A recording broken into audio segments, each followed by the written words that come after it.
All right, guys, welcome to Wide Awake News Radio. I am your host, Charlie McGrath. It is the 19th day of June, Tuesday, and normally you'd be hearing Eric Lovely right now, but as I made the announcement in the promotional video, Eric cannot make it tonight. He's having some technical data issues, so it will be me for 2 hours, but I'm not alone. I have my friend Don Harrold. He's joining me here in just a minute, and then in hour number 2, we're going to bring on John Rubino of the dollarcollapse.com. It's been a while since I had him on, and John's a great guy, and I look forward to getting him back on.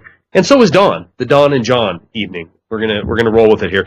And because I wasn't anticipating coming in and doing the first hour tonight, I'm a little behind as far as preparation, but I do want to touch on a few things and then jump into this rigmarole with Don Harrold.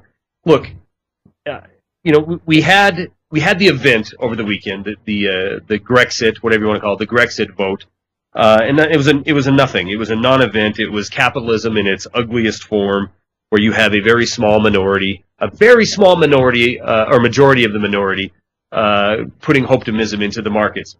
So we didn't have any event whatsoever, and even as late as this morning, everybody's waiting for it to turn and head to the downside. Now, we had housing data come out this morning that was down, but it showed a multiple-year high in permits. Guys, I've been in this industry for over 20 years, and I'm telling you right now, it has never been this bad. It has never been this bad in the housing sector in this country. Anybody wants to tell you different? Listen, I live in an area of the country that's still a destination. It's beautiful here. It's beautiful. We have mountains. We have ski resorts. We have 1 million people in the entire state, as Warren Pollock pointed out last night. We're not overpopulated. You can still buy land. It's still somewhat affordable. And it's gorgeous. And I'm telling you, the housing market has never, ever been worse, at least as far as anybody listening to me right now. Unless you happen to be 100 years old and you made it through the Great Depression, you haven't seen the housing market fall as far as it has now. In fact, it's fallen farther than the Great Depression. So we get this optimistic number come out this morning on permits, and we see we're just going to languish around flatline. We have news coming out of the G20. Mish put out a great story today talking about how America is being blamed for all the woes inside of the European Union, the 17 nations that make up the Eurozone. They're blaming their woes on the United States, on our central bank, yada, yada. There's nothing happening at the G20. This is an oh my G20. Oh my G, OMG, because we keep hearing the same garbage over and over and over again of G5, G6, G8, G10, G20. Nothing is going to be done because the plan is to do nothing. The plan is simple. Load up everybody on debt, and then at the end of the day, you have a few corporations that own it all. And by the way, those same exact corporations are the ones who own the central banks that were the true reason for optimism today, because a report came out, I first saw it in the San Francisco Journal, where the Fed is now hardcore into getting back into Operation Twist, so they can go ahead and rescue the economy once again. When are we going to revolt? When are we going to learn? When are we going to stand up? When are we going to march on D.C.? When is this going to happen? We keep doing the same thing over and over and over and over again. Guys, as I broadcast this to you tonight, 900,000 foreclosures in the United States of America in the year 2012. 1.3 million bankruptcies in the year 2012. And we're not even halfway through it. Excuse me. In a couple days, we'll be exactly halfway through 2012.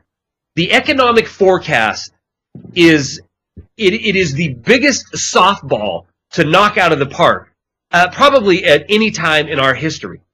The economic softball is this. This market, this game, this economy, this planet, financially, is going to bounce along where we are until the exact moment that a true crisis of reality is needed.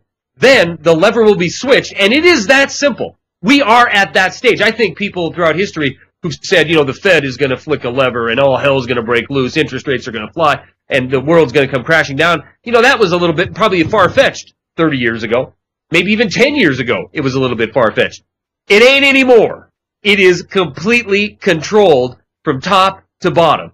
The second we need a crisis of epic proportion, we will get crisis of epic proportion. anybody else. Warren's right when he says there is no such thing as a black swan anymore. Look for the white swans. The white swans are the rarities. The events that cannot be foretold are the very rare positive things that are happening inside this economy. The black swan is dead. This whole economy is one giant festering black swan being kept alive by a squid on the very top who can juice it by saying he's going to partake in extraordinary measures to rescue the economy. But in reality, we live in a cesspool of an economy, a cesspool of a financial system, a corrupt system so corrupt that it will literally have to be an organic collapse, a biblical style proportion in order to root out this festering cancer that is the corruption between these two bigs, the central banks, and the so-called representative governments of this planet. This is my take. This is where we sit on June 19th, 2012. Why do I say that? I had a comment today saying, when am I going to bring somebody on here to analyze the markets as well as Dex did? You know, we bring back Dex, and let me touch on that for a minute. Dex has got, I haven't talked about it because it's his personal business.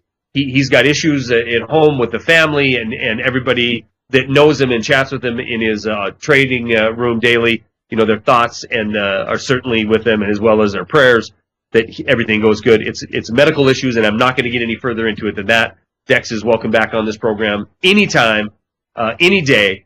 So that is all I'm going to say, the extent of where Dex is, what he's doing. He's taking care of business like a good husband and father should do. However, I want to take umbrage. Is it umbrage or umbrage? I'm going to take umbrage with the comment about we need some good market forecasts. Look, no, you don't. I can do it. I haven't done it for years. Don Harrold has. He might correct me here in a minute. But I can be as accurate as anybody on television, anybody on radio, anybody making a living doing this. Here's your prediction. Here's your markets.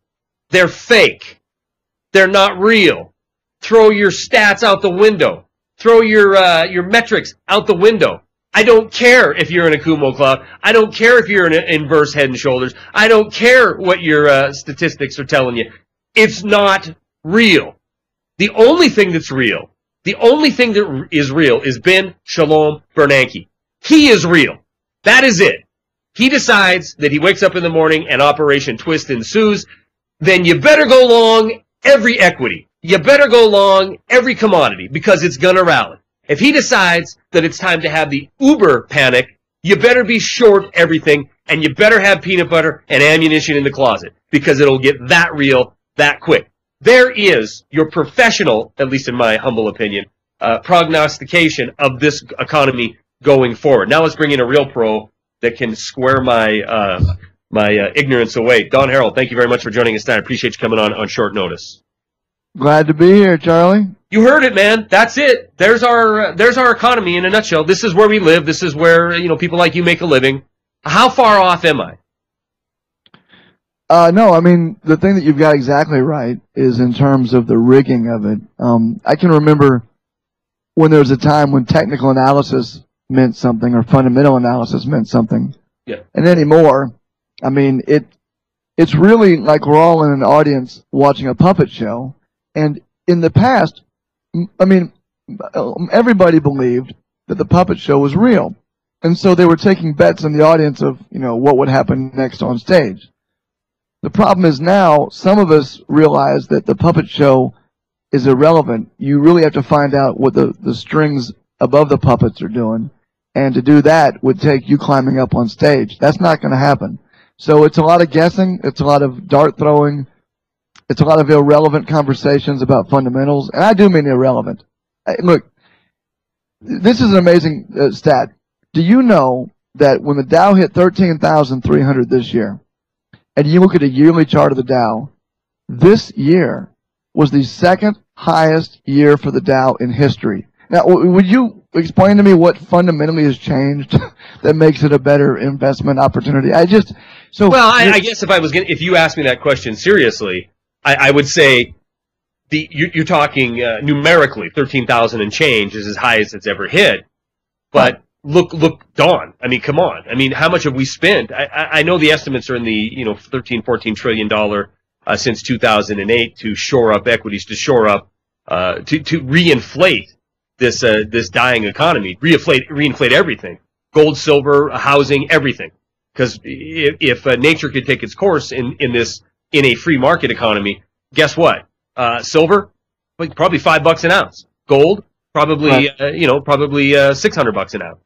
But so we're at 13,000. Ironically, in 1999 was the first time we crossed the 10,000 threshold. So I mean, looking at the last 13 years, the thing that has dramatically changed is, on a political front, you have no liberty anymore. You have no freedom. You get felt up every time you go through the airport. That has changed dramatically. And the debt load. Our debt loads went from $8 trillion roughly in 2008 to we're about to cross the $16 trillion threshold. So the only thing that's changed is the massive anvils that we're dropping, not just on our children's back. And let's not look into the future as this is a problem that's going to be kicked down the road to Don's kids or my kids. It's kicked on to you. This debt load is on you. And when the game ends and the music stops, we're going to realize the value of these dollars that we've hit overdrive on printing. Yeah, I mean, I kind of disagree with that last comment in a way, because if you were running the show, right, would you ever let the shoe fall, or would you keep people nice and lukewarm, enjoying their oatmeal and their air conditioning and their dancing with monkeys? So you wouldn't want the revolution. You wouldn't want people rising up. So you would keep things if you were running this thing. Yeah, no, listen, and if I was running the show, it would only be on the backside of said revolution, and I absolutely would purge the system of fraudulent debt, and I would let the chips fall where they may. And you know what? We'd have 3 years of hell in this country. We'd have 3 years of misery. We'd have literal food lines.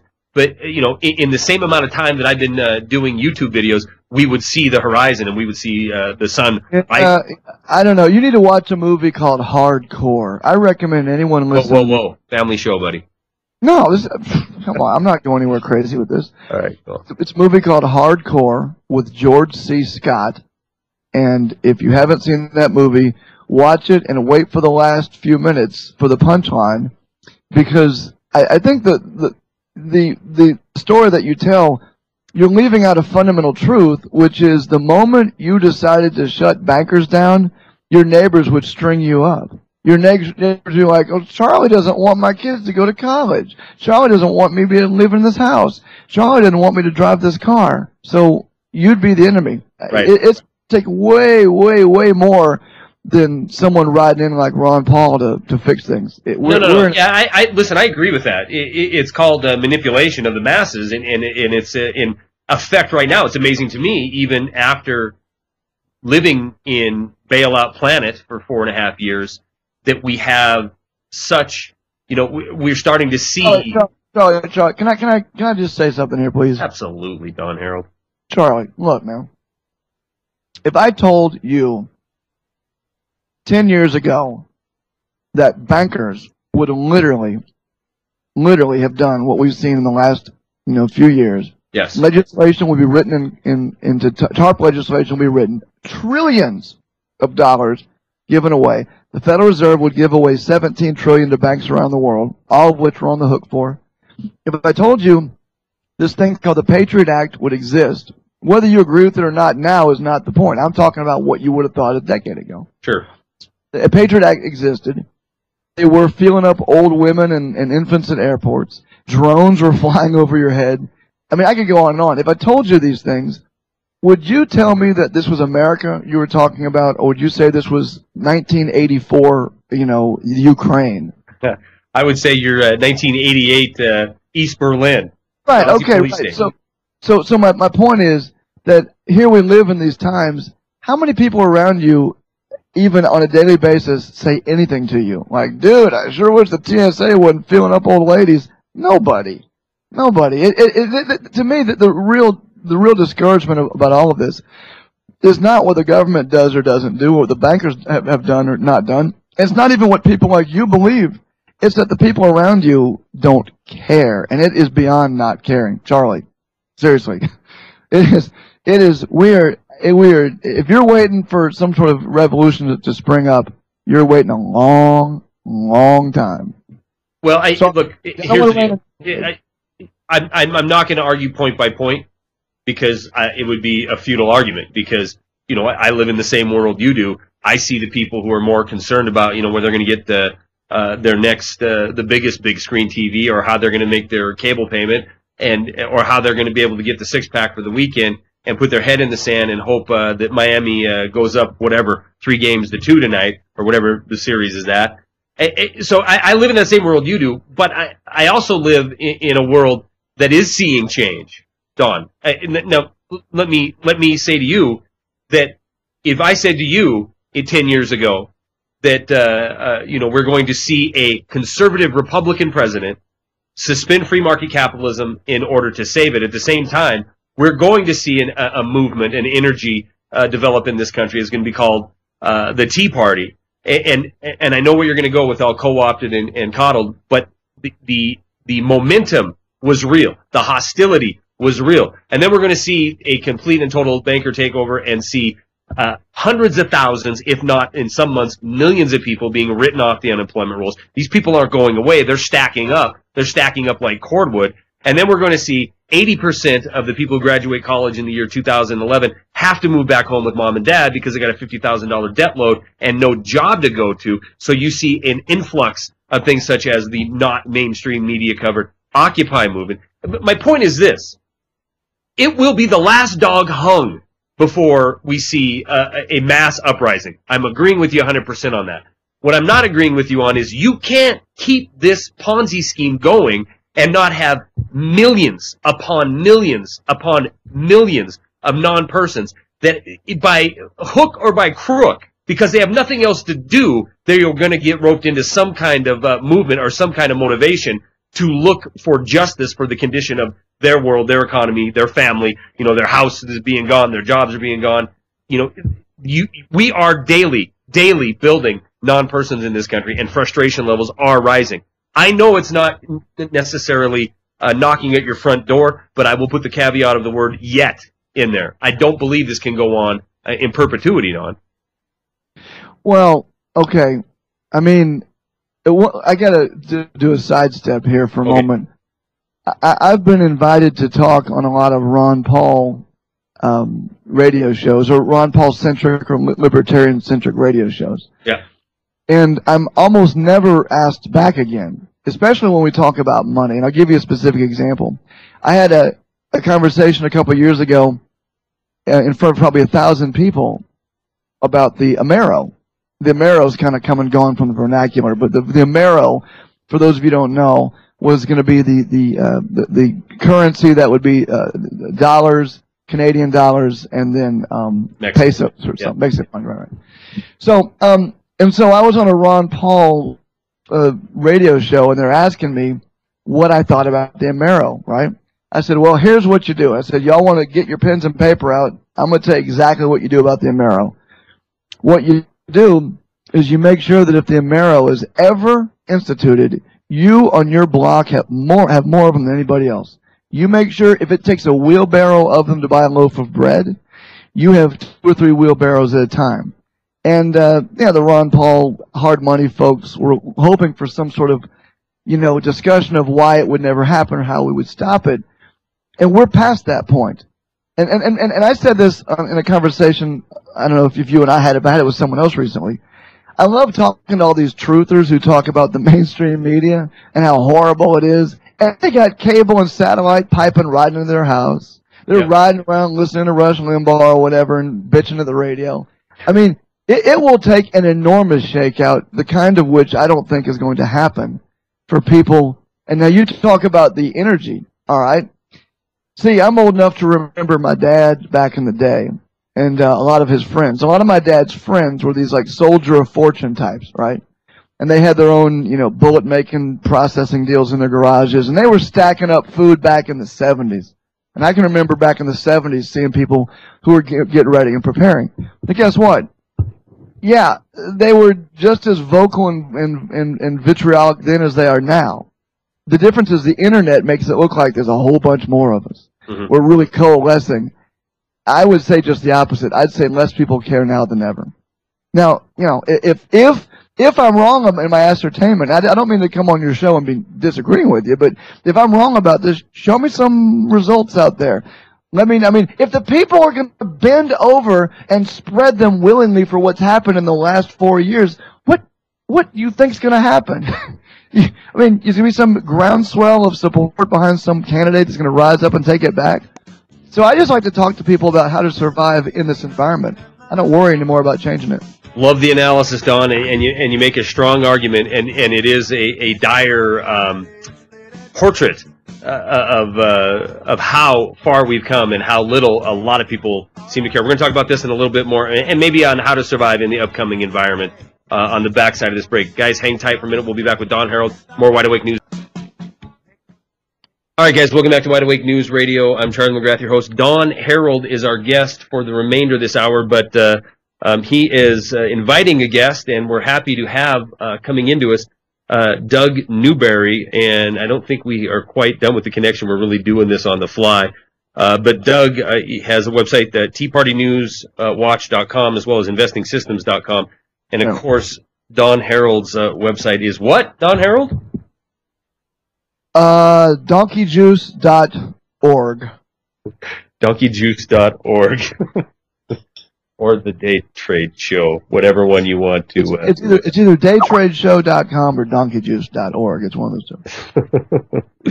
All right. Well, we're waiting for Don to accept the contact request.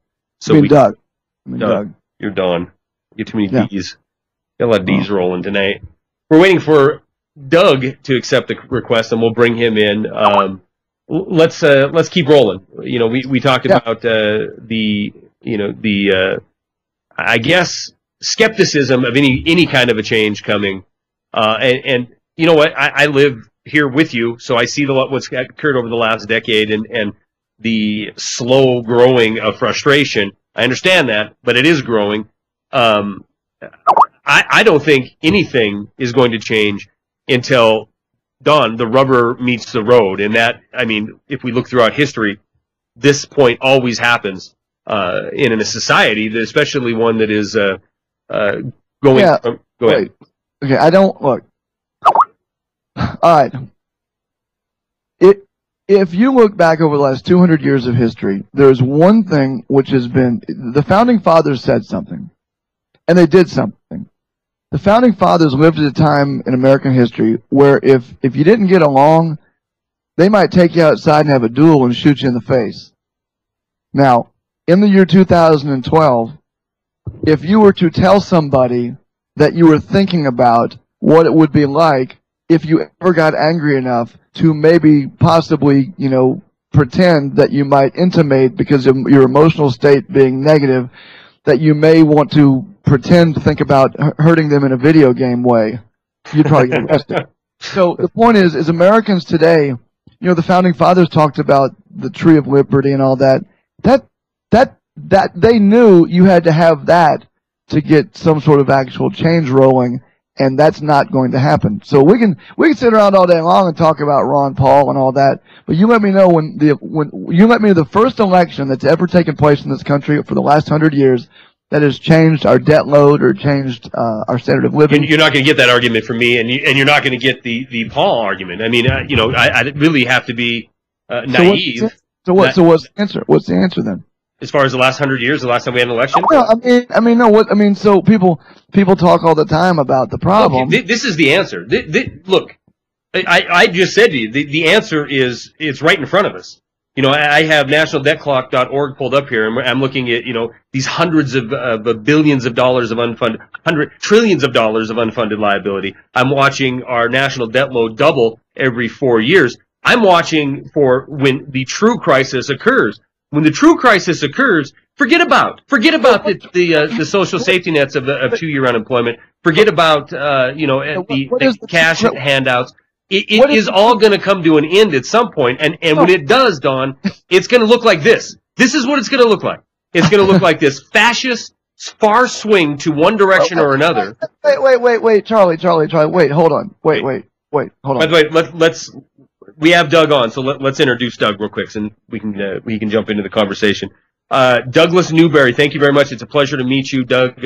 Highly recommend you as not only a true patriot, but an outstanding guest as well. His websites are teapartynewswatch.com as well as investingsystems.com, and Don's is still donkeyjuice.org.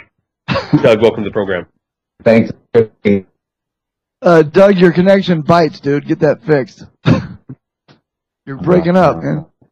While he's getting his connection fixed, let me keep something real here for a second. Keep it real. You say when the crisis happens, and I want everyone listening to me, seriously, to put down the crack pipe for just a moment, all right? I keep hearing people talk about when the dollar collapses, when our civil liberties really get taken away, when they're really out there rioting in the streets.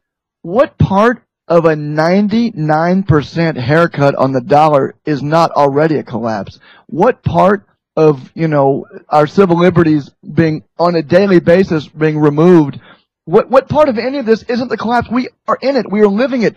30 years ago, Charlie, if you told people where we are today, they would have said, oh my God, that will be the collapse. And yet we're in it right now, and people are like, well, you just wait. Your neighbors are going to get really mad once they start doing this and this and this.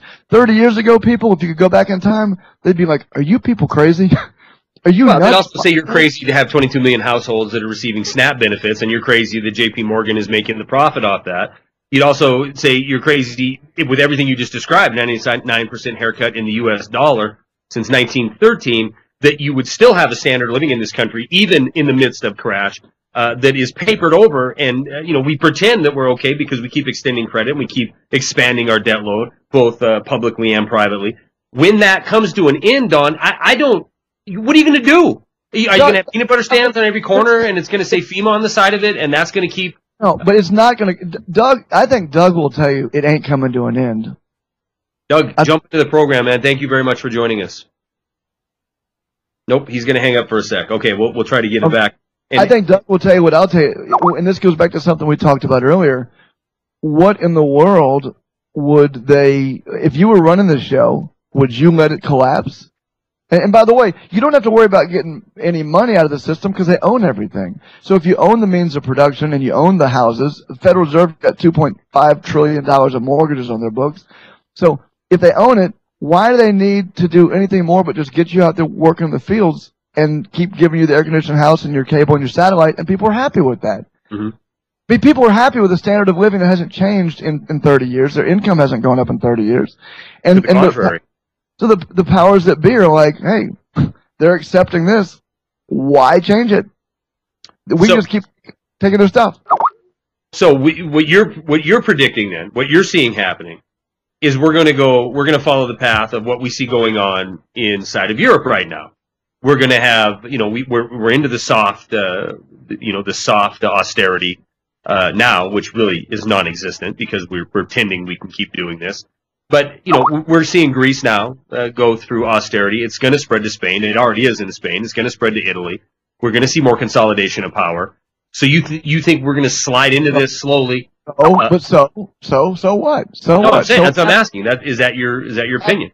No, my opinion is that when you realize that people will take less and less and they'll accept less and less, and everyone around you is comfortable where we're at right now, what people want now, literally, I'm not being funny, they literally want their video games, they want their cell phones, they want their cable TV and their air conditioning, and that they'll eat their crappy food, they'll literally look you square in the face. And by the way, do you realize, Charlie, that people, hold on, let's be real now. You can go on a car lot and people will actually lease a car, not even get a loan to buy a car anymore. They won't even be a debt slave to eventually own it. They'll be a debt slave to not own it.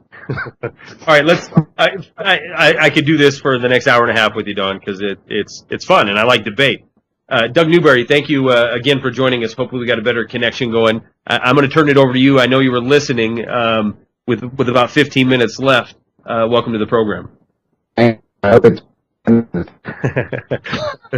Don, speaking for Doug Newberry once again, we're having a rough time with that connection. I promise you, y'all need to get Doug on here because Doug, although his connection's not working right now, he's the man. So I don't know. I definitely will. Doug, I'm going to hang up on you and try it one more time here.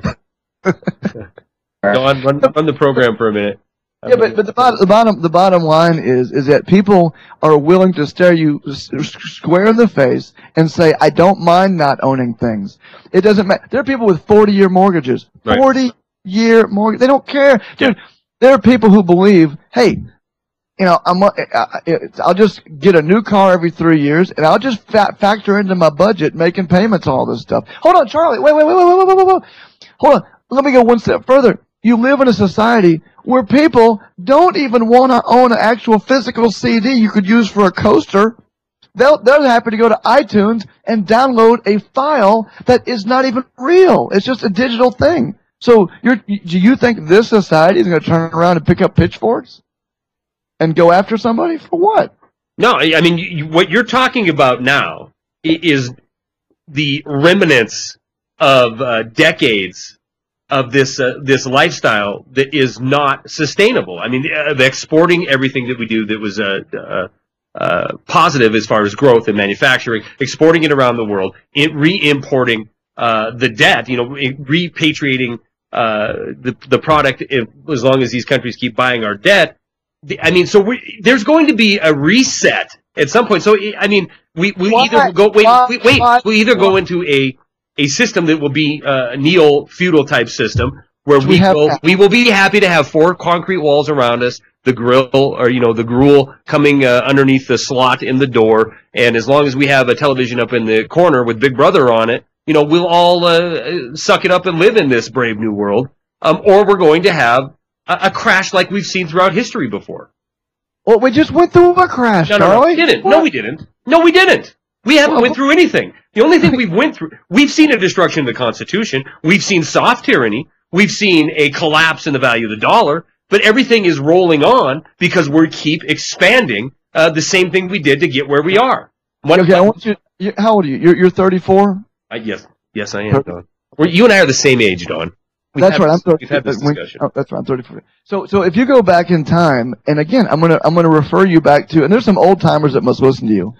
I mean, or listen to me or whoever. I mean, if you were to ask people who are, say, 84 now, what they were thinking 40 years ago about where we are today, they will tell you to a man, there is no way they would have expected or believed or certainly thought Americans would lay down like this. For Pete's sake, Kent State, there were actually bullets flying. I mean, nobody's even gone postal, Charlie. Oh, yeah. Charlie. What do you mean they haven't gone postal? I mean, are you kidding? I mean, did you see last summer? Did you see the people being shot down, pepper sprayed, targeted by police in Denver, in California, in New York? I mean, all around this country. I know it isn't really talked about on the mainstream at all, but there is unrest in this. There's unrest on this planet.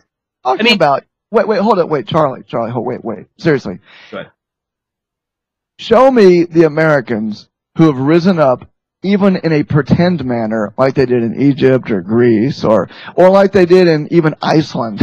Show me the Americans out there. Now, if you're going to point to Occupy, oh, I'm sorry. Excuse me. When it got a little chilly, they all went inside. Come on, dude, you got to be joking. You've got to be joking. You cannot say that Occupy was even remotely some sort of unrest. It was yawn, snooze. Yes. And of course it was. Yeah, I'm not going to sit here and say that this is the catalyst, that Occupy is the catalyst. Neither am I going to say the Tea Party was the catalyst. I am going to say this. Both of those events, both of those organic movements, I hate saying that, but these organic developing movements were not based in anything other than legitimate frustration. Now, we don't live in a society where we're paying, 50, 60, 75% of what we make in order to put food in our mouths. If we were, then we would be Egypt, and we would see blood in the streets. And guess what they do? And guess what's happening in Egypt? They're bringing back Mubarak. Guess what? No, hold on. Guess what? They're electing Nazis and socialists in Greece. Right. And dude. Doug. So do we keep this course? So we don't end up with some kind? I mean, do we keep on this course so we can have this neo-feudal system and not run the risk of having a complete meltdown like we see in Egypt? By the way, funded by the corporations that run this country. That's not coming. Doug, are you there? I'm hoping so. That's perfect, Doug. Welcome to the program. I'm turning to see who you got because we have about 5 minutes left in this segment. It's a pleasure to have you on here. Again, highly recommended. Thank you for joining us. It's good to be here. Are you guys arguing about the debt crisis? We are. No, I'm saying there's no rising up of a revolution coming, and Charlie thinks there is. No, wait a minute. Now you're misquoting me. Listen, I said that when the crisis of reality is at your front door, it is going to change. There is ample examples throughout history when a society gets to the point where it can no longer hide its sin and it no longer can pretend that it's on a path that's sustainable. You will have change. I don't think Ron Paul, I don't think Rand Paul, I don't think any mainstream politician, I don't think the co-opted Tea Party, and I don't think the once left tried to own Occupy movement is the answer. I think the frustration level is going to continue to mount and build, and we will have a tipping point. Doug? I think there's just one thing in play here, and it's called income inequality. Whenever you have income disparity like we have in this country, and we'll continue on this path, you are brewing a revolution. Now, whether or not we get there in my lifetime, I don't know, because a very wise man once told me, never underestimate the power of the bankers to print enough money to bail themselves out. Yeah, that's a good point. Well, but Doug, I mean, I think that the point about income inequality is solved very easily. Just print more money and give people pay raises. In other words, you can keep people nice and enslaved by giving them a little bit more gruel, making sure their cable TV works and they got air conditioning. Absolutely. Listen, I've been saying for years the revolution doesn't start till the cable goes out. That's exactly the point I'm trying to allude to, which, this isn't going to happen because a kindly old Southern gentleman out of Texas stands up and says, return to gold, return to silver, return to the Constitution. Forget about it. That ain't happening. We know that. And anybody who's not lived through this shakeup and not realized that the system, the status quo, is completely, wholly intact, is truly deluding themselves. I think there's common ground between you and I, Don, and certainly Doug and I, on the fact that until the cable goes off, until there's no such thing as these layered safety nets, or when it becomes politically expedient to end them, then there won't be any kind of real change. You'll know when the crisis is reaching critical mass, because that's when there'll be a bailout for the people in a last-ditch effort to avoid a whole chain of torch and pitchfork stores from popping up on every exit between wherever you are and D.C. But Doug, I mean that's true. But what do you think the odds are? Because I asked Charlie this earlier. If you were running this joint, would you ever let that cable shut down? Would you ever let the air conditioning turn off? Of course you would not. Absolutely not, dude.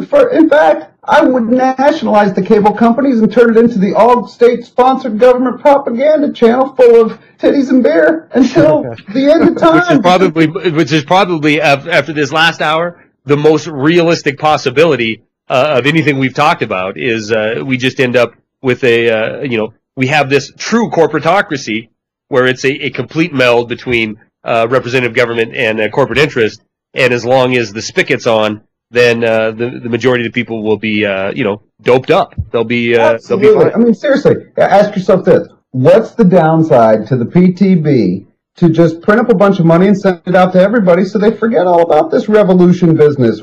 In fact, they'll tell you flat out, we're doing away with the Constitution because we're sending everybody a big honking check, and let's all have a beer.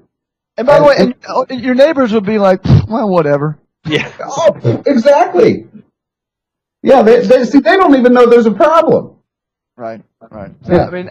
I mean, and this is why I don't get called back to hang out with Ron Paul folks, because what they want to hear is Ron Paul's going to save the day, and what they don't understand is the things Ron Paul would want to institute, your own neighbors would string you up for supporting.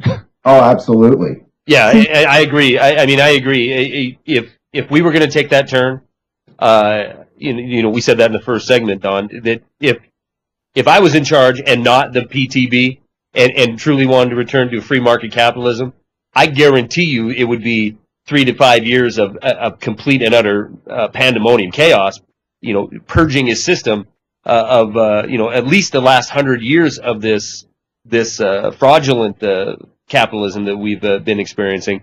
It would be dire, and heads would literally roll. That's why it will never happen. I'll tell you, there's really only one way. If you wanted to really get back to a constitutionally driven government in a free market society that was based on, where people were judged on the content of their character, their hard work, and their dedication, instead of, all this fake, BS that we have ruling our society today, here's what it would take.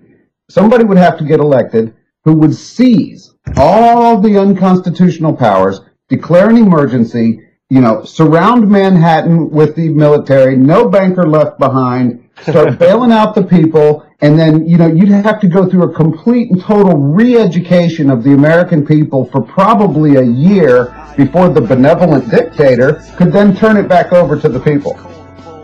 Terrifying, but probably 100% true. It would be a complete, people would long for the good old days of soft tyranny. Absolutely no doubt about it. Doug Newberry, thank you very much for joining us, even if it was for a brief visit. I promise I'll message you after the program tonight. We'll get you back on. Of course, Don Harrold, thank you very much for coming in and filling on. I appreciate the spirited, lively debate. It was You won't have me back. You will not have me back. What, are you kidding me? That wasn't an argument. Call me up and tell me, sit here and rant on me for 15 minutes about how it's all the Jews. This is what that is a call I won't take back. All right, Don, thank you very much. I appreciate it. Doug, thank you very much. I greatly appreciate you coming on here. I'm going to give you some time, folks.